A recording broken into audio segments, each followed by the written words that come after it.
अदालतों में ताला लग जाए, वकील भी घर बैठ जाए, जो वकालत की पढ़ाई कर रहे हैं वो भी अपनी पढ़ाई को छोड़ दें, क्योंकि न्याय तो होना ही नहीं है, कोर्ट की जरूरत नहीं है। कोर्ट की क्या जरूरत है? कोर्ट की इमारत है, काफी है, इमारत को देखते रहिए, पूछते रहिए। आफरीन फातिमा का, उसकी माँ का घर गिरा है, तो क्या आप लोगों के अंदर इतनी कुव्वत नहीं थी कि आप आके बुलडोजर के सामने खड़े हो जाते? मैं इलाहाबाद के आवाम से पूछता हूँ, क्या आप लोग नहीं आ सकते थे क्या? आज उनका घर गिरा, कल आपका भी गिर सकता है। किसी का आप एक इमारत नहीं गिराते हो, जब आप किसी का घर गिराते हो जबरदस्ती, तो वो एक इमारत नहीं गिर रही होती है, एक एक ईंट जो उससे गिर रही होती है वो लोकतंत्र की ईंट गिर रही होती है। एक एक ईंट जो उससे गिर रही होती है वो इस देश के कोर्ट की ईंट गिर रही होती है। क्या इस देश में अब जजमेंट नहीं है? क्या इस देश में अब माय लॉर्ड खत्म हो गए हैं, जज खत्म हो गए? क्या इस देश के अंदर वकील अब खत्म हो गए? वो घर की ईंट नहीं होती है, वो लोकतंत्र की ईंट होती है। और मैं ये कह रहा हूं कि अगर किसी ने 1 मिनट को मानिए पत्थरबाजी की है तो उसको पकड़िए, उसको जेल में डालिए, उसको कोर्ट के सामने प्रोड्यूस कीजिए, जज के सामने लाइए, जज साहब को बोलिए कि उसको सजा दे, कि आप जाके घर गिराने लगिएगा। कितने मैं खुल के कहता हूं, अगर मुस्लिम समुदाय को टारगेट करने का काम करते हैं तो उनको बर्खास्त किया जाए, और अगर बर्खास्त नहीं कर सकते तो ऐसी सरकारों का क्या मतलब? क्या मतलब? कोई मतलब नहीं बनता। अरे भाई, सरकार से हमें क्या चाहिए? हमें सुरक्षा नहीं दे सकती, हमारे शिक्षा पे काम नहीं कर सकती, स्वास्थ्य पे काम नहीं कर सकती, मैं लात मारता हूं ऐसी सरकारों पे। नहीं चाहिए। आप मुझे गोली मार सकते हो, नहीं, आप मुझे गोली मार, नहीं घर तो है ही नहीं तो बुलडोजर कहां से चलाएंगे? आप मुझे गोली मार सकते हो, लेकिन आपकी गोली मारने के बाद अगर मैं मर जाऊंगा तो मेरी लाश भी आपकी गुलामी नहीं कर सकती। ये बात मैं आपसे कहना चाहता हूं, क्योंकि हमने कल भी सच्चाई के साथ, हम कल भी खड़े रहे, हम आज भी खड़े हैं। नुपुर शर्मा की चर्चा देश ही नहीं पूरी दुनिया में हो रही है। आपको पता होगा कि किस तरह से लाइव टीवी पर बैठकर नबी की शान में गुस्ताखी की गई। उसके बाद देश ही नहीं पूरी दुनिया के मुसलमान सड़कों पर उतरे और अरेस्टिंग की मांग हुई। यहाँ तक कि भारतीय जनता पार्टी की तरफ से भी कार्रवाई हुई, सस्पेंड कर दिया गया, लेकिन गिरफ्तारी नहीं हुई। एक गिरफ्तारी के चक्कर में आज पूरे देश में किस तरह से मुस्लिम नौजवानों को जेलों में डाला जा रहा है, उनके घरों को तोड़ा जा रहा है, ये आप देख सकते हैं। यानी सिर्फ एक को गिरफ्तार करना था, लेकिन उन पर कार्रवाई नहीं हुई, बल्कि इसके अलावा फ्रिंज एलिमेंट भी कहा, लेकिन अब उनको सिक्योरिटी भी दी गई है। वहीं दूसरी तरफ मुसलमान जब सड़कों पर उतरते हैं तो उनको पत्थरबाज, देशद्रोही और तमाम चीज़ें कहकर उनके घरों को तोड़ा जा रहा है। इन्हीं सब चीज़ों पर बातचीत करने के लिए हमारे साथ कांग्रेस के नेता मशकूर उस्मानी हैं, और बात करना इसलिए भी ज़रूरी है क्योंकि एक और मामला है झारखंड का, जहां पर इनके समर्थन में सरकार है। वहां पर भी एक ऐसी घटना हुई जहां पर 16 साल के लड़के मुदस्सिर की पुलिस की गोली से जान चली गई। सबसे पहले शुरुआत करेंगे कि इलाहाबाद में मामला हुआ, एक एक्टिविस्ट आफरीन फातिमा, उनका घर किस तरह से बुलडोज़र के ज़रिए तोड़ा गया। तो क्या अब वाकई में देश में संविधान बचा है, अदालतें बची हैं, कोर्ट का कुछ महत्व रह गया है कि नहीं? इन सारी चीज़ों पर बातचीत करेंगे। सबसे पहला सवाल, आपने देखा होगा किस तरह से बुलडोज़र पहुंचता है आफरीन फातिमा के घर और उसको गिरा दिया जाता है। बल्कि जो अलग अलग जगहों से पता चला है कि वो जो घर है उनके माताजी के नाम पर है, और जो नोटिस लगाई गई हो उनके पिता के। तो इस तरह से तो लगता है कि ये जो कार्रवाई हो पूरी तरह से इलीगल है। क्या कहेंगे इस पर? देखिए, सबसे पहले जो आज की जो ये घटना हुई है, जिसमें एक्टिविस्ट आफरीन फातिमा के घर को गिराया गया है, ये घोर निंदनीय है। और ऐसा लगता है कि मुल्क में अदालतें ख़त्म हो चुकी हैं और अदालतों की शक्ल में सिर्फ़ और सिर्फ अदालत की इमारतें बच गई हैं, चाहे वो डिस्ट्रिक्ट कोर्ट हो, चाहे वो हाई कोर्ट हो, चाहे वो सुप्रीम कोर्ट हो। चूँकि अदालत का मतलब क्या होता है, कानून व्यवस्था का मतलब क्या होता है, संविधान का मतलब क्या होता है? अगर आपने कोई गलती की, मैंने कोई गलती की, किसी को मैंने एक तमाचा भी मारा, तो कोर्ट उस बात का फैसला करेगा, पुलिस FIR करेगी, पुलिस का ये काम है, और कोर्ट उसका फैसला करेगा कि भाई मुझे जेल होती है, मुझ पर जुर्माना होता है, किसी भी तरह का अपराध हो। लेकिन ये जो इस तरह की जो प्रवृत्ति सामने आई, और जैसा कल रात में नोटिस लगाया गया, और रात में इसीलिए नोटिस लगाया गया चूँकि आपको टाइम ही ना मिले, संडे का समय है, सैटरडे नाइट में आपके घर पे नोटिस लगा दिया जाएगा और बोला जाएगा कि आपको संडे को आपका घर डिमोलिश किया, तो आप कौन से कोर्ट जाओगे? अभी वैकेशन चल रही है कोर्ट में, वैसे भी आप नहीं जा सकते हो। उसके बावजूद अगर आप किसी तरह से पहुंचते हो तो मंडे में आप पहुंच पाओगे। साथ ही साथ इससे एक इम्पॉर्टेंट चीज़ ये है कि उनके पिता के नाम पे नोटिस आया, मोहम्मद जावेद साहब के नाम पे, जबकि वो जो ज़मीन है और वो मकान है वो उनकी माता के नाम पर है, उनकी माँ के नाम पर वो ज़मीन और मकान है। तो नोटिस पिता के नाम पे कैसे आ गया? पिता को अभी 2 दिन पहले पुलिस ने गिरफ्तार किया ये कहकर के जो इलाहाबाद के अंदर जो प्रोटेस्ट हुआ उसके वो मास्टरमाइंड है। अरे भाई कौन सा प्रोटेस्ट मास्टरमाइंड है? क्या मास्टरमाइंड क्या होता है? क्या कहना चाह रहे हैं? क्या कहना क्या चाहते हैं आप मास्टरमाइंड से? भाई आपके प्रवक्ता ने, भारतीय जनता पार्टी के प्रवक्ता ने एक आपत्तिजनक टिप्पणी की। लोगों ने, हम तमाम लोगों ने, तमाम पॉलिटिकल पार्टी ने उसके अरेस्ट की डिमांड की। अलग अलग मुल्क में एम्बेसडर को तलब किया गया, आपने वहाँ पर उसको फ्रिंज बता दिया और यहाँ दिल्ली के अंदर आप उसको जो है वो सिक्योरिटी प्रोवाइड कर रहे हैं, उसको अरेस्ट नहीं कर रहे हैं। तो उसकी अरेस्टिंग की मांग जो है तो उसको कहाँ से मास्टरमाइंड मांग लिया जाएगा?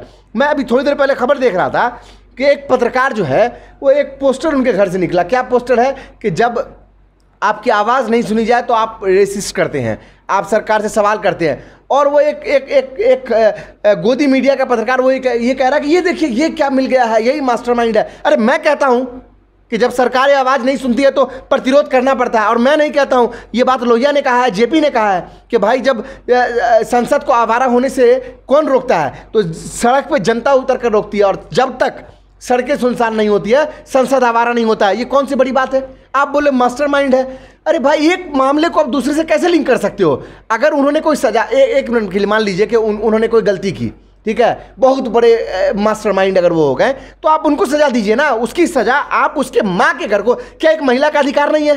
वो घर किसका है? नहीं, ये नहीं है। एक सेकंड रुक जाइए, उनको भी थाने में बैठाया।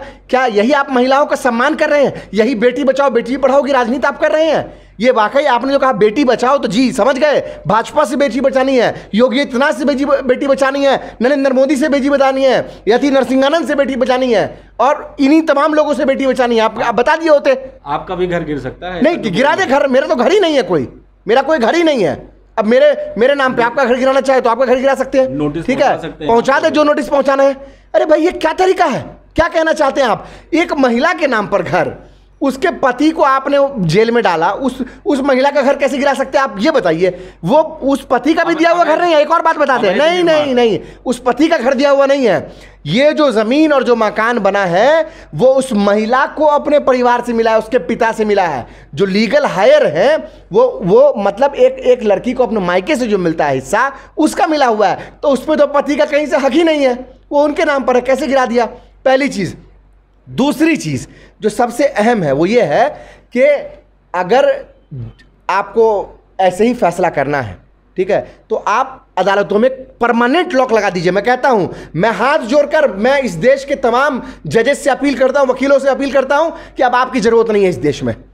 तमाम जज साहब लोग आप घर बैठ जाइए, अदालतों में ताला लग जाए, वकील भी घर बैठ जाएं, जो वकालत की पढ़ाई कर रहे हैं वो भी अपनी पढ़ाई को छोड़ दें, क्योंकि न्याय तो होना ही नहीं है। कोर्ट की जरूरत नहीं है। कोर्ट की क्या जरूरत है? कोर्ट की इमारत है, काफी है। इमारत को देखते रहिए, पूछते रहिए। उसको भी आप मंदिर मस्जिद गिरजाघर गुरुद्वारे में बना लीजिए, उसको भी आरती उतारते रहिए। कह रहे आप लोग सड़क पर उतर कर पत्थरबाजी करते हैं। नहीं, कौन पत्थरबाजी कर रहा है? आपने देखा कि जिस तरह से वीडियो फुटेज आया है वो साफ तौर पे बता रहा है कि पुलिस ने दमन किया है और पुलिस ने बल का प्रयोग किया है। आप पुलिस के ऊपर क्यों नहीं सवाल करते कि पुलिस क्यों इस तरह से बल का प्रयोग करती है? और मैं ये कह रहा हूं कि अगर किसी ने 1 मिनट को मानिए पत्थरबाजी की है तो उसको पकड़िए, उसको जेल में डालिए, उसको कोर्ट के सामने प्रोड्यूस कीजिए, जज के सामने लाइए, जज साहब को बोलिए कि उसको सजा दे।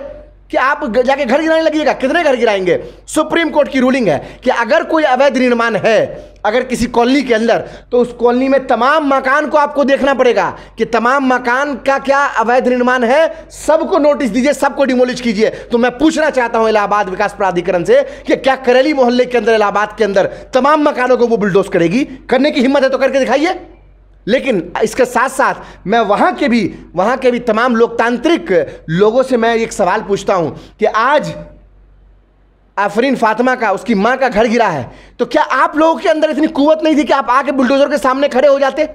मैं इलाहाबाद के आवाम से पूछता हूं कि आप लोग नहीं आ सकते थे क्या? आज उनका घर गिरा, कल आपका भी गिर सकता है, किसी का भी गिर सकता है। कुछ नहीं करते, बुलडोजर के सामने खड़े हो जाते। क्या हुआ यहां पर जहांगीरपुरी में? आपने देखा नहीं क्या हुआ? दिल्ली के शाहीन बाग में लोग आकर खड़े हुए, उनको वापस जाना पड़ा कि नहीं जाना पड़ा? इसी तरह से वापस करना पड़ेगा। अगर आपको इस मुल्क में अगर इज्जत के साथ अगर रहना है तो आपको रेजिस्टेंस शो करना पड़ेगा। अगर आप रेजिस्टेंस शो नहीं कर सकते तो इसी तरह से आपके मकान को बुलडोजर से गिरा दिया जाएगा। बुलडोजर बाबा की दुकान है, वो कोई भी दुकान हो, कोई भी दुकान दिल्ली के अंदर, तो बुलडोजर बाबा के उनसे 4 स्टेप बड़े अमित शाह जी की पुलिस लगी हुई थी जहांगीरपुरी के अंदर। और ओखला शाहीन बाग के अंदर कौन सी पुलिस लगी हुई थी? अमित शाह जी की पुलिस। तो या उससे बड़े हो गए क्या योगी जी? अमित शाह से बड़े हो गए हैं क्या? अमित शाह देश के गृह मंत्री हैं। मैं आपके माध्यम से यही कहना चाहता हूं कि रेसिस्टेंस करना सीखिए। हम तमाम लोगों को रेसिस्टेंस करना पड़ेगा। ये बात सरकारें आएंगी, सरकारें जाएंगी, लेकिन इस तरह की जो प्रवृत्ति है वो प्रवृत्ति ठीक नहीं है। और अगर यही प्रवृत्ति अपनाना है तो अदालतों में ताला लगा दीजिए, वकील छोड़ दें, वकालत की पढ़ाई कर रहे छात्र उसको भी छोड़ दें, तमाम चीज़ छोड़ दीजिए, कोई मतलब नहीं है। जो गलती करेगा उसको बुलडोजर से आप उसका घर गिरा दिए। और सिर्फ जो गलती करेगा नहीं, जो गलती करेगा उसके बेटा का घर गिराइए, उसके माँ का घर गिराइए, उसकी बीवी का गिराइए, उसके बाप का गिराइए, उसकी यही चलेगा। तो ठीक है, ऐसे ही कीजिए। तो सुप्रीम कोर्ट के तो आपने सुप्रीम कोर्ट के रूलिंग की तो धज्जियां उड़ाई दी, पहले भी उड़ाई उत्तर प्रदेश के अंदर, आज भी उड़ रही है। लेकिन मेरा ये सवाल है, मैं ये कहना चाहता हूं आपके चैनल के माध्यम से तमाम लोगों से, लोकतांत्रिक लोगों से कहना चाहता हूं, देश के जो लोग देश के संविधान में यकीन करते हैं, मैं तो यकीन करता हूं, तमाम लोग जो यकीन करते हैं कि आप ये समझ लीजिए कि ये सरकार जो है वो अपने बल पर अगर कोई काम करना चाहती है तो कितना बल है सरकार का? जनता से ज़्यादा बल है क्या? अन्याय के खिलाफ आपको और हमको खड़ा होना पड़ेगा। अगर हम और आप अन्याय के खिलाफ अगर खड़े हो जाएंगे तो कोई भी सरकारें जो है एक बाल बाका नहीं कर सकती। मैं यही कहना चाहता हूं, चाहे वो करेली के अंदर हो, चाहे वो दिल्ली के अंदर, चाहे वो कानपुर के अंदर हो, चाहे वो झारखंड रांची के अंदर हो। झारखंड की बात, अभी आप तो उत्तर प्रदेश सरकार को खूब कोस रहे हैं। झारखंड में तो वहाँ की जो आपकी सरकार है उसकी पुलिस ने सामने से गोली चलाई, एक 16 साल लड़के की मौत भी हो गई मुदस्सिर की, उस पर आप कुछ नहीं बोल रहे हैं। वहाँ तो एक नहीं, झारखंड में कई लोगों को गोलियां लगी, उत्तर प्रदेश के अंदर भी कई लोगों को गोलियां लगी, और झारखंड में कांग्रेस पार्टी ने खुलकर इस पे अपनी बात को रखा है।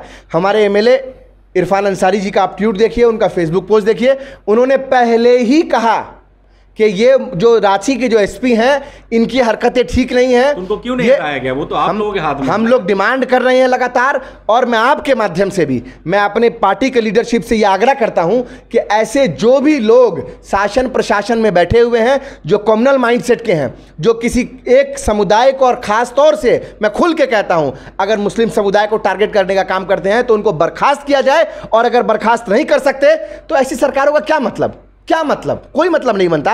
अरे भाई, सरकार से हमें क्या चाहिए? जब सरकार अगर कोई हमें सुरक्षा नहीं दे सकती, हमारे शिक्षा पे काम नहीं कर सकती, स्वास्थ्य पे काम नहीं कर सकती, मैं लात मारता हूं ऐसी सरकारों पे। नहीं चाहिए।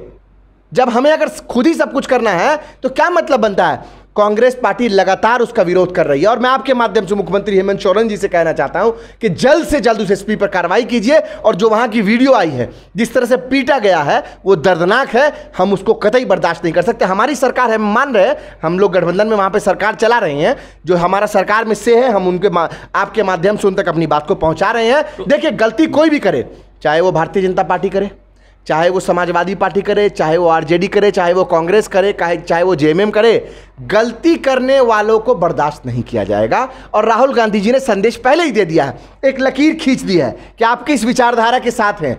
Either you are with the ideology of RSS और बीजेपी, और you are against the ideology of RSS and BJP. मैं अपनी तरफ से कोई बात नहीं कर रहा हूं, मैं अपने नेता की बात कर रहा हूं, मैं आदरणीय राहुल जी की बात कर रहा हूं, जिन्होंने कह दिया है कि इस मुल्क में आप एक बड़ी आबादी को, जो मुल्क की दूसरी आबादी है, उसको छोड़कर आप विकास की राह पर नहीं बढ़ सकते, उसको दबाकर आप विकास की राह पर नहीं बढ़ सकती। ये उनकी बात है। दूसरी आबादी की बात करें तो क्या अब ये मान लिया जाए कि भारतीय जनता पार्टी या उनकी सरकार जहाँ जहाँ पर है, केंद्र या राज्य में, वो अब खुले तौर पर मुसलमानों को निशाना बना रही है?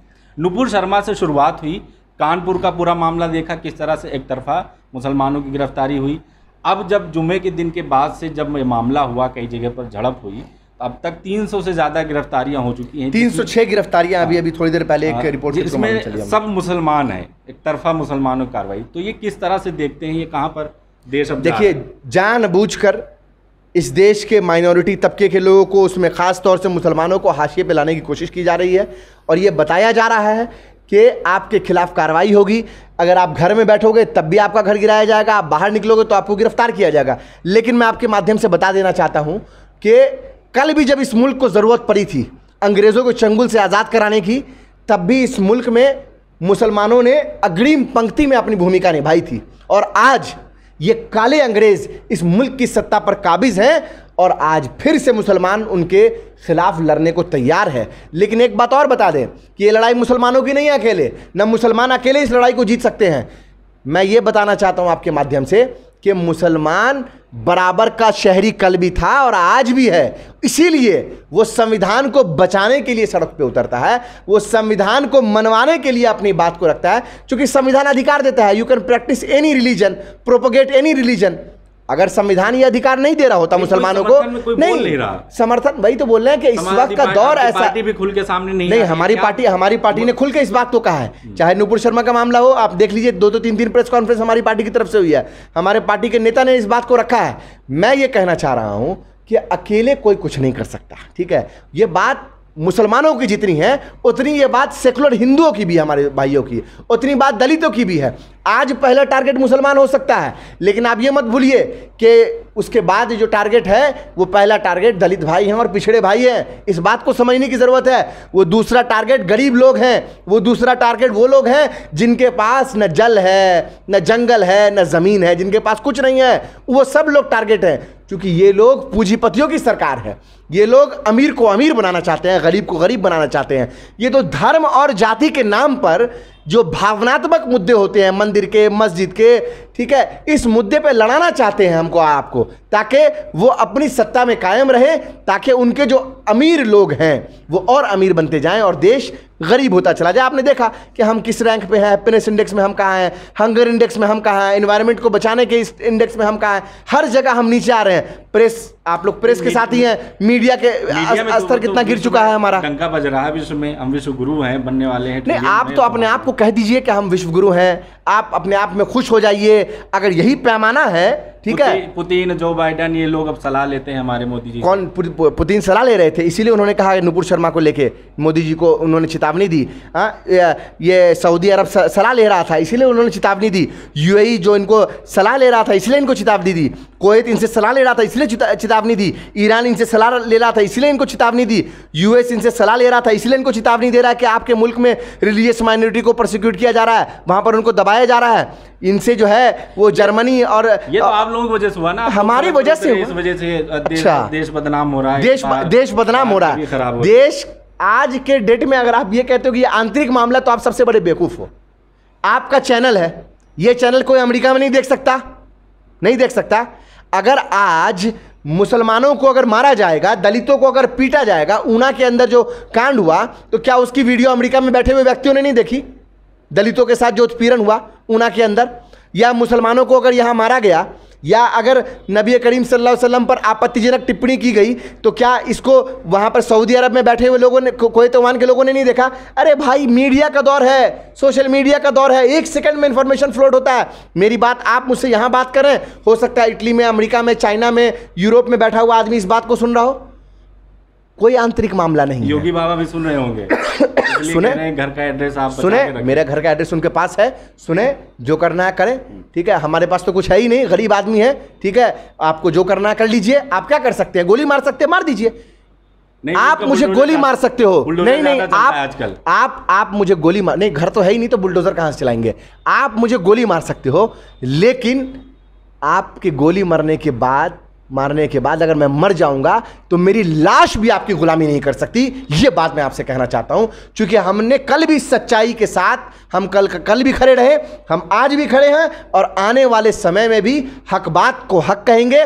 आपको जो करना कर लीजिए। संविधान को बचाने की लड़ाई हम लड़ रहे थे, हम लड़ते रहेंगे। आपको जो करना है कर लीजिए। देश को बचाने की लड़ाई कल भी हमने लड़ी थी, आज भी लड़ रहे हैं। आपको जो करना कर लीजिए। आप गोली मरवा सकते हैं, आप FIR करवा सकते हैं, जो करवाना करवाइए। आप सरकार में हैं, आपके पास बल है। आप कहते हो कि 303 आपके MP हैं लोकसभा में, आप कहते हो उत्तर प्रदेश के अंदर आपको प्रचंड बहुमत है, 272 MLA हैं आपके, आप कीजिए। लेकिन सदन के अंदर आप बाहुबल कर सकते हैं, सदन के बाहर अगर आप बाहुबल करेंगे तो आपको एक रेसिस्टेंस देने का काम इस देश की जनता करेगी।